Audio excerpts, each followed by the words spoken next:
अस्सलाम वालेकुम वरहमतुल्लाहि वबरकातुहू। आज की अच्छी बात के साथ मैं हाज़िर हूँ। आज का हमारा टॉपिक है हमारी ज़िंदगी हमारी सोच पर मुनहसर है। अज़ीज़ सामियात, किसी रियासत में एक बहुत अमीर शख्स रहता था।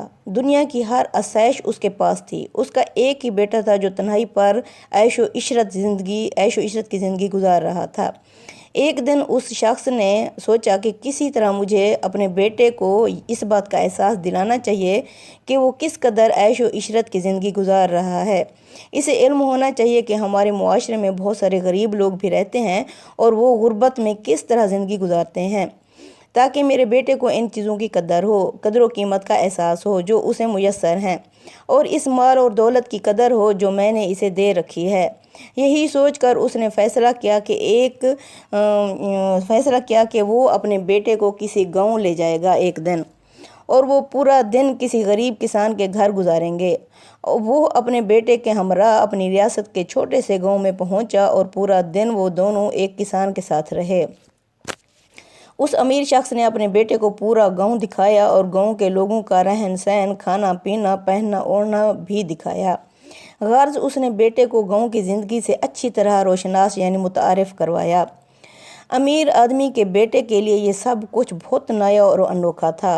वो इंतहाई दिलचस्पी से सब कुछ देखता समझता जा रहा था। गांव से वापसी पर उस अमीर शख्स ने अपने बेटे से पूछा, बेटा ये पिकनिक कैसी लगी तुम्हें? बेटे ने जवाब दिया, बहुत अच्छी।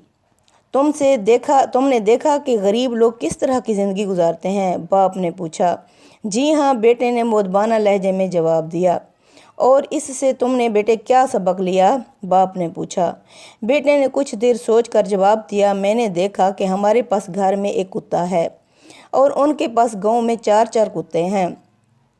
हमारे पास एक ही स्विमिंग पूल है जो हमारे घर के हदूद में है, जबकि उनके पास दरिया हैं, नदियां हैं जिनकी कोई हद ही नहीं। हमारे पास कीमती बल्ब और ट्यूब लाइटें हैं जो हमारे घर के बागीचे को रात में रोशन रखती हैं, जबकि वहाँ गांव में गरीब लोगों के सरों पर चमकते दमकते सितारे हैं जो अंधेरा होते ही खुद ब खुद चमकने लगते हैं। हमारे घर का लान यानी हमारे घर का बगीचा घर की दीवार के साथ ख़त्म हो जाता है और उनका बगीचा वो ज़मीन है जो ताहद्दे निगाह फैली हुई है। बेटे का जवाब सुनकर बाप लाजवाब हो गया। बेटे ने अपनी बात जारी रखते हुए मज़ीद कहा, बहुत शुक्रिया अब्बा जान कि आपने मुझे बताया, दिखाया, एहसास दिलाया कि हम किस कदर गरीब हैं। ये अज़ीज़ बहनों, ये एक आफाकी सच है कि सब कुछ सिर्फ हमारे देखने और सोचने के अंदाज़ पर मुनहसर है। एक मशहूर कहावत है कि हम चीज़ों को वैसे नहीं देखते जैसी वो होती हैं, बल्कि वैसा देखते हैं जैसे हम खुद होते हैं। हमारी ज़िंदगी हमारी सोच पर मुनहसर है। हम हमेशा उसी तरह ज़िंदगी गुजारते हैं जिस तरह की हमारी सोच है। अगर आप मुस्बित सोच और मुस्बित शख्सियत के मालिक हैं तो आपकी ज़िंदगी यकीनन पुरसकून, खुशहाल और आला मियार की होगी। अगर आपके पास प्यार, मोहब्बत, दोस्त, ख़ानदान, अच्छी सेहत और ज़िंदगी के बारे में मुस्बत सोच है तो आपके पास सब कुछ है। इन चीज़ों को ना तो आप ख़रीद सकते हैं और ना ही किसी से छीन सकते हैं। ज़िंदगी में सब मादी अशिया आप हासिल कर सकते हैं जो कुछ आप सोचते हैं और जो चाहते हैं कि आपके पास मादी असबाब हों, वो मुस्तकबिल में कभी ना कभी आप हासिल कर ही लेते हैं।